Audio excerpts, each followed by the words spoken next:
सोनारपुर में एक्साइज विभाग के एक अधिकारी के साथ मारपीट की घटना से इलाके में सनसनी फैल गई। बताया जा रहा है कि इस मामले में पुलिस ने एक ऑटो चालक को गिरफ्तार कर लिया है। सूत्रों के मुताबिक आरोपी का नाम अजीजुल गाजी है, जो कि पोलघाट इलाके का रहने वाला है और गिरफ्तार आरोपी पर आरोप है कि उसने अपने साथियों के साथ मिलकर एक्साइज अधिकारी प्रदीप कुमार पर हमला कर दिया।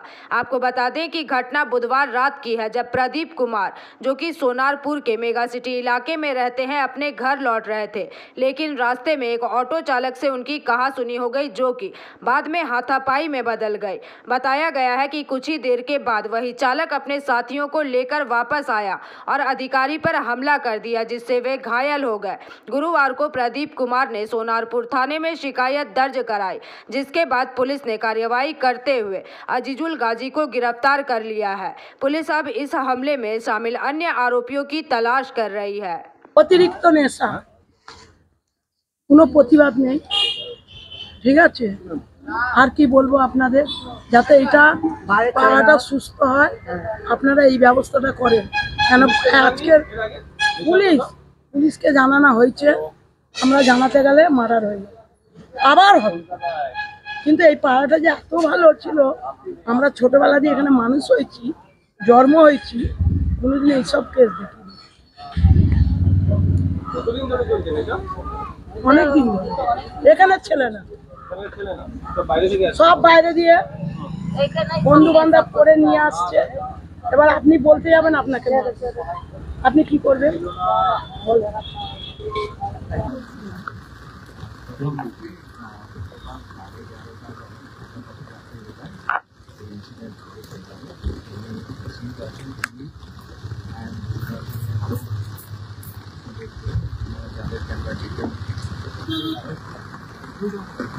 দুজন ক্যামেরা আরেস্ট হয়েছে, তিনজন সামনেই ছিল।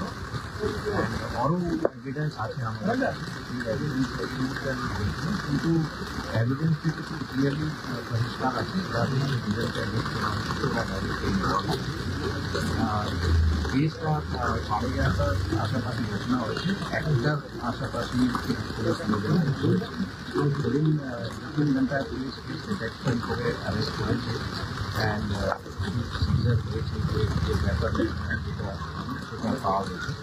অ্যান্ড এছাড়াও আরও ইম্পর্টেন্ট এভিডেন্স আমরা পেয়েছি, সেটা এই মুহূর্তে কিন্তু এটা টোটাল কেন ইনসিডেন্ট হলো সেটা তদন্তের ব্যাপার আছে। একটা যে নেশা বা ড্রাগস বা মদ রিলেটেড ইস্যু, সেটা পুলিশ নিশ্চয়ই তদন্ত করবে। এটা মদ হয়েছে না কোনো কারণে কেন হয়েছে সেটা। অ্যান্ড যখন ইনসিডেন্ট এখানে হয়েছে কিছুক্ষণ পরেই পুলিশ এখানে উইদিন 2-3 মিনিটস পুলিশ চলে এসেছে। স্যার একটা পুলিশের পেট্রোলিং এখানে হয়, হ্যাঁ রেগুলার। ওটা কি বাড়ানো একটু আরেকটু, সেটা কি? কারণ এখানকার লোকাল রেসিডেন্টরা বলছেন যে চেতলার একটা পার্ট সবসময় লাইটের মধ্যে থাকে, কিন্তু এই পার্টে রেলের সাইডিং বা আউটসাইডার্স মুভমেন্ট একটু বেশি আছে।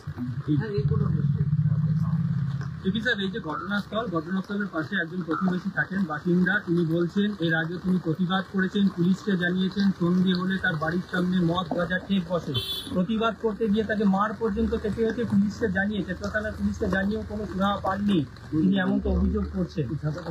অভিযোগ যদি থাকে পুলিশ আগেও এখানে অ্যাকশন নিয়েছে, যে ড্রাগস যেটা কথা বলছে তার উপর পুলিশ অ্যাকশন নিয়েছে। আর্ধেকটা জায়গা রেলের, সেই জায়গাটা রেলের কন্ট্রোল নেই, সেই জায়গাটা অ্যাকচুয়ালি হয়। তখন আপনারা এটা বাড়ান এবং মুখ্যমন্ত্রী আমাকে বলছেন যে একটা লাস্ট কোয়েশ্চেন অন্য কনটেক্সটে, সেটা হচ্ছে সোনারপুরে একজন কেন্দ্রীয় সরকারের অফিসার জিএসটি, তার গাড়ির সঙ্গে একটা অটো ধাক্কা লেগেছিল। অটোওয়ালারা কমপ্লেক্সের মধ্যে ঢুকে গিয়ে ভ্যান্ডালিজম করে সেই লোকটাকে মারধর করে। আপনি বলছেন আমি জানি না, ঠিক, thank you. Bureau report, PVTV news.